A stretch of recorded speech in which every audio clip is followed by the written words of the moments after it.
Estamos aquí con el señor Juan Paredes, director del Museo del Sombrero Baja Toquilla de Cuenca. Así es.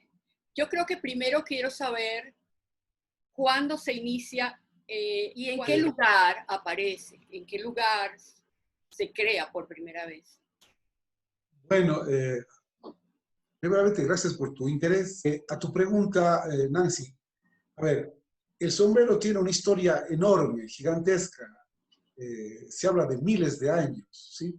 Porque en el tiempo ya precolombinos, obviamente, asoman las famosas tocas.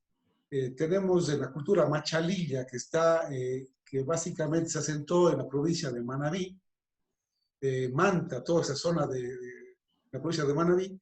Entonces, obviamente, ellos utilizaron muchísimo la paja toquilla. Para ellos es una palma que es muy natural, que es una planta muy originaria de ese espacio y que obviamente crece en las estribaciones de cordillera, básicamente, tanto hacia el occidente como al oriente. Con las diferencias, la toquilla en sí mismo, con el nombre mundial de Cardulubica palmata, es conocido así científicamente, tiene muchas características. Pero las características que se dan hacia el occidente del Ecuador, tienen y son las que son tan maleables y que hacen que sea posible tejer el sombrero de paja toquilla. Las que se dan hacia el oriente son más duras, es una paja mucho más dura, más resistente, más pesada, y es una cosa muy interesante, más pesada, que hace que un sombrero hecho en el oriente ecuatoriano tenga alrededor de cerca de 60 gramos más que un sombrero normal hecho en el occidente. Y eso hacía que antiguamente que el sombrero obviamente sea un poquito menos confortable, pero más duradero, pero menos confortable. Entonces, la Cardulubica palmata nace en las estribaciones de la cordillera Chonconcolonche. El sombrero viene de la palabra sombra, o sea te da sombra para que no te quemes. Ellos eran pescadores, grandes pescadores, que se metían más adentro y tenían puesto un artículo en la cabeza que se llamaban tocas. Y ahí viene la toquilla, ¿no? Entonces, esas esculturas datan de hace 3.000 años atrás. Después de eso viene el asunto de la conquista. Y la conquista tiene mucho que ver porque el sombrero siempre fue parte de la indumentaria de las personas. Perdón, no del sombrero, hablemos de algo en la cabeza. Entonces, cuando asoma este material que llegan acá los españoles y ven que es tan maleable, que se puede estirar, que se puede malgar, entonces uno de sus grandes tesoros que encontraron acá fueron los sombreros. Es porque en una forja podían meter lo que tú quieras y se llevaban. Entonces, exacto. España empezó a llevar. Pero hay algo que yo creo que caracteriza al sombrero de paja toquilla, que es la cinta decorativa. A ver, es básicamente el sombrero blanco con cinta negra, ¿sí? O sombrero paja normal con cinta café. El negra básicamente. Es una moda inglesa. Los ingleses, cuando muere el rey, entonces, como murió en verano, entonces una de las maneras de expresar su dolor fue un sombrero blanco que estaba ya de moda en Inglaterra con la cinta negra. Muere él y ahí se generó este concepto al mundo de el sombrero blanco con cinta negra. Hay una historia que es la historia del Panama Hat, yeah, que se conoce mundialmente, este sombrero, y que no nació en Panamá. La cosa es muy fácil de entender, es más fácil de lo que tú crees. Cuando nuevamente llegan los españoles acá, ellos no llegaron al Ecuador. Imagínate que el Ecuador apenas nace en 1820. Entonces no se pudo haber llamado nunca Ecuador en Hat, porque el Ecuador no existía cuando ya conquistó el mundo.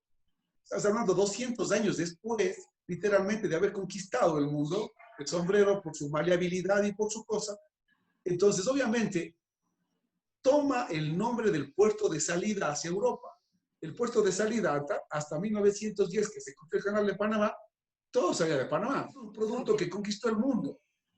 Además, pero el sombrero que conquista el oeste americano es el Panama Hat, el sombrero de acá nuestro. Porque imagínate lo que era cruzarse todo un desierto con el famoso Stetson y con ese sombrero de fieltro. Te hubieses cocinado la cabeza. Ellos tenían esos sombreros y siempre tenían el otro, el de pajita, el nuestro.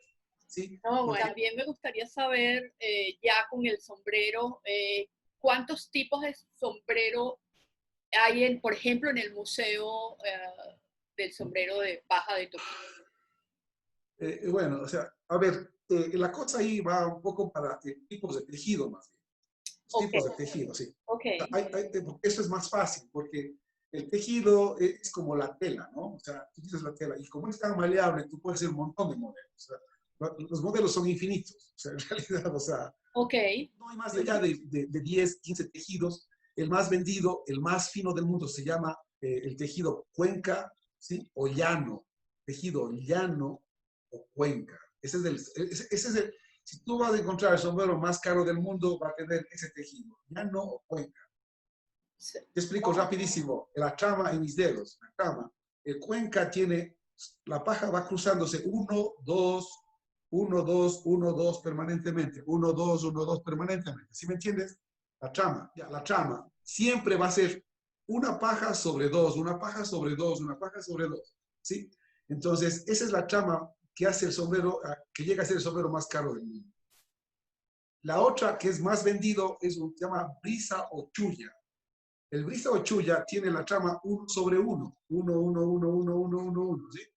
Entonces, esas son las tramas que conquistaron realmente el mundo. Luego de eso tienes un pendalino, tienes el calado, tienes otras cosas, pero los sombreros más importantes están en estas dos tramas.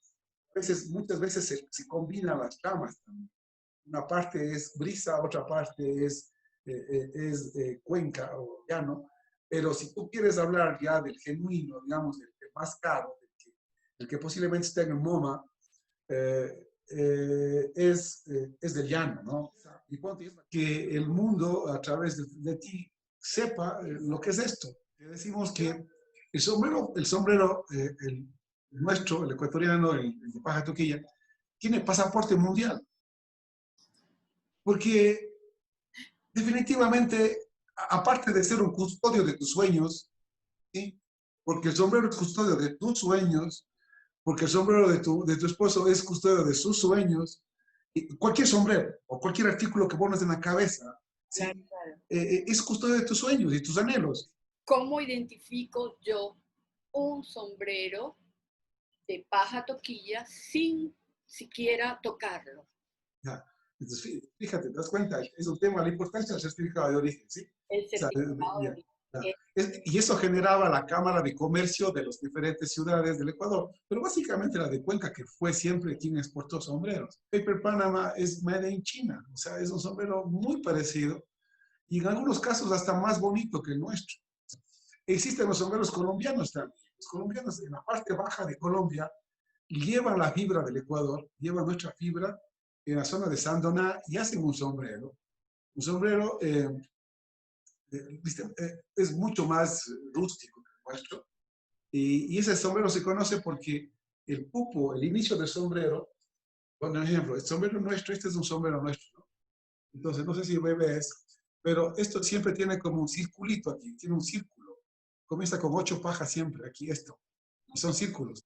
El sombrero colombiano tiene cuadrado, comienza con un cuadrado. O sea, vos fácilmente le ves y es un cuadrado, un rectángulo, como tú quieras. Y luego va donde la hacen en el norte del Perú también, lo hacen. Y la fibra siguen siendo llevadas desde el Ecuador, la mayoría de la fibra. Y ahora ya el tiempo de la globalización todavía pueden hacerlo todo. Pero ellos hacen también un sombrero muy interesante, pero que es una fibra más, un poco más pesada, como te decía yo. O sea, ellos lo sacan de un poco más del oriente, entre el sombrero es un poco más pesado.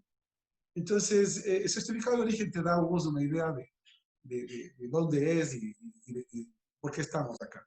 Este museo nace por eso, nace porque mi padre tenía tantas cosas en su época de exportar sombreros, que un rato quisimos hacer un homenaje y por ahí se me ocurrió a mí en el 2005 básicamente, crear el museo. Ahora tenemos también, somos aliados al ICOM, al Instituto Mundial de Museos. Bueno, 1.000.000 de gracias, de verdad.